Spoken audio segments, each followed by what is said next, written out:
Deccan voice, सुनो सच की आवाज। तो बात हो रही है भारत की मशहूर एयरलाइन एयर इंडिया की। वो एयरलाइन जिसे हाल ही में टाटा ग्रुप ने खरीदा है, लेकिन अब लगता है कि वो एक बड़े बल्कि बहुत बड़े बहरान से गुजर रही है। हुआ यह है कि यूरोप में इसके जहाज़ों की सेफ्टी चेकिंग हुई और कुछ ऐसी संगीन खामियां सामने आई हैं कि एयरलाइन के मुस्तकबिल पर ही एक बड़ा सवालिया निशान लग गया है। और सारा मामला वो सिर्फ एक नंबर के गिर्द घूम रहा है, और वो नंबर है 1.96। अब ये सिर्फ कोई आम हिंसा नहीं है, नहीं, ये एयर इंडिया के लिए एक बहुत बहुत बड़ी वार्निंग है। तो आखिर इस नंबर का मतलब है क्या? तो सबसे बड़ा सवाल यही पैदा होता है कि आखिर ये एक छोटा सा नंबर एयर इंडिया की यूरोपीय परवाज़ों के लिए इतना बड़ा खतरा कैसे बन गया। चलें, इस पूरे मामले की तह तक पहुंचते हैं और इसे तफसील से समझते हैं। तो बात कुछ यूं है कि यूरोप का जो एविएशन सेफ्टी का इदारा है ना, उसने एयर इंडिया के हिफाजती मयार पर कुछ बहुत ही संगीन सवालात उठा दिए हैं। तो ये जो 1.96 का हिंसा है, ये असल में है क्या? ये है फाइंडिंग्स फी इंस्पेक्शन का तनासुब। सादा लफ्जों में इसका मतलब ये है कि हर मुआयने में औसतन 1.96 खामियां पाई गईं, और जो खतरनाक हद है वो है 2.00। यानी एयर इंडिया इस हद के बिल्कुल बिल्कुल करीब पहुंच गया था, और ये वो हद है जहां से फिर बहुत सख्त कार्रवाई शुरू हो सकती है।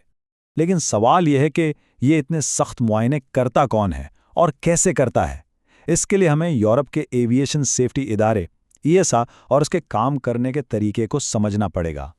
EASA यानी यूरोपीय यूनियन एविएशन सेफ्टी एजेंसी, ये पूरे यूरोप का मरकजी एविएशन रेगुलेटर है, और इसका सिर्फ एक ही काम है, ये यकीनी बनाना है कि यूरोपीय फिजाओं में उड़ने वाला हर तैयारा हिफाजत के आला तरीन मेयार पर पूरा उतरे, कोई समझौता नहीं। EASA का तरीकाकार बहुत सख्त है। उनके इंस्पेक्टर्स बगैर बताए अचानक किसी भी यूरोपीय एयरपोर्ट पर उतरने वाले तैयारे पर पहुंच जाते हैं। सबसे पहले वो कॉकपिट में जाकर पायलट्स के लाइसेंस और जहाज के कागजात चेक करते हैं। फिर इमरजेंसी दरवाज़ों और हिफाजती सामान का जायजा लिया जाता है। उसके बाद कैबिन से लेकर जहाज के बाहरी हिस्से तक हर चीज़ की हालत देखी जाती है, और आखिर में जहाज के मेंटेनेंस का सारा रिकॉर्ड खंगाला जाता है। ये सब कुछ बहुत तेज़ी से लेकिन इंतहाई बारीकबीनी से होता है। अच्छा, अब जो खामियां इन मुआयनों में मिलती है ना, इन सबको एक ही तराजू में नहीं तुला जाता। हर खामी की संगीनी का एक अलग दर्जा होता है, और इसी की बुनियाद पर सेफ्टी स्कोर बनता है। इन खामियों को बुनियादी तौर पर 3 कैटेगरीज में बांटा जाता है। पहली है कैटेगरी 1। इसमें छोटे मोटे मसले आते हैं, जैसे कैबिन में कोई लेबल मिट गया हो या गलत लगा हो। फिर आती है कैटेगरी 2, जो थोड़ी अहम है, जैसे कोई गैर ज़रूरी हिफाजती सामान मौजूद ना हो। लेकिन सबसे खतरनाक है कैटेगरी 3। इसका मतलब है कोई इंतहाई अहम इमरजेंसी सामान गायब है या तैयारे में कोई बड़ी मैकेनिकल खराबी है, और यही कैटेगरी है जो सेफ्टी स्कोर को सबसे ज़्यादा खराब करती है।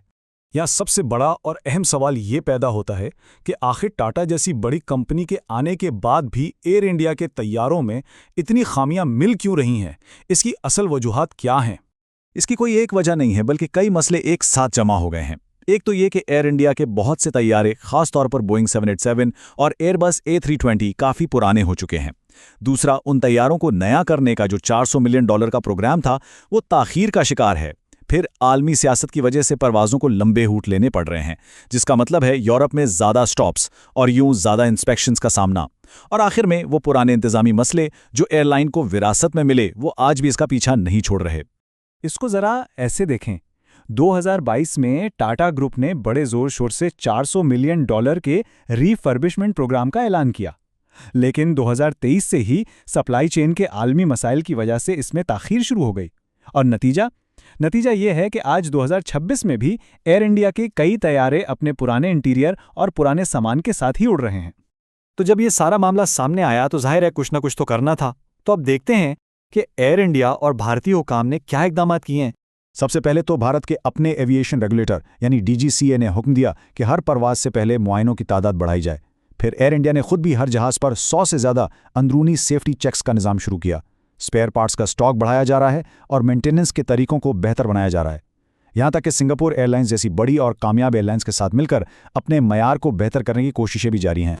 इन तमाम इक़दामात के कुछ अच्छे नताइज तो निकले हैं। जो सेफ्टी रेशियो ख़तरनाक हद तक यानी 1.96 तक पहुंच गया था, वह अब बेहतर होकर 1.76 पर आ गया है। ये यकीनन एक अच्छी खबर है, लेकिन एयरलाइन अभी भी खतरे से पूरी तरह बाहर नहीं है। और अगर ये मसाइल फिर से सर उठाते हैं तो इसके नताइज बहुत संगीन हो सकते हैं। सच तो यह है कि एयर इंडिया का मुस्तकबिल ही दांव पर लगा हुआ है। पहला और फौरी नतीजा ये होगा कि अगर ये रेशो दोबारा 2.0 से ऊपर चला गया तो यूरोप में उतरने वाले एयर इंडिया के हर एक जहाज का लाजमी मुआयना शुरू हो जाएगा, जिसका सीधा मतलब है परवाज़ों में शदीद ताख़ीर और मुसाफिरों के लिए परेशानी।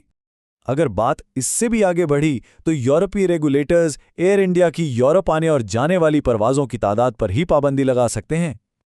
और सबसे बदतरीन सूरत हाल यानी वर्स्ट केस सिनेरियो ये हो सकता है कि अगर मसाइल काबू में ना आए तो एयर इंडिया पर यूरोपियन यूनियन की फ़िज़ाई हुदूद में दाखिले पर मुकम्मल पाबंदी भी लग सकती है। ये समझना बहुत ज़रूरी है कि ये मामला सिर्फ एक एयरलाइन तक महदूद नहीं है। ये हिफाजती खदशात आलमी सतह पर भारत की पूरी एविएशन इंडस्ट्री की साख्त को मुतासिर कर सकते हैं, यानी भारत की बैनुल-अक़वामी पोजीशन पर भी इसका गहरा असर पड़ सकता है। तो आखिर में सबसे बड़ा सवाल यही है कि क्या टाटा ग्रुप का एयर इंडिया को एक आलमी मेयार की एयरलाइन बनाने का जो नया और बड़ा अज़्म है वो उसके पुराने और गहरे मसाइल पर काबू पा सकेगा? इसका जवाब हमें आने वाला वक्त ही देगा। अगर आपको वीडियो अच्छा लगा तो वीडियो को लाइक एंड सब्सक्राइब करें और नेक्स्ट आप कौन सा वीडियो देखना चाहते हैं कमेंट करके बताएं।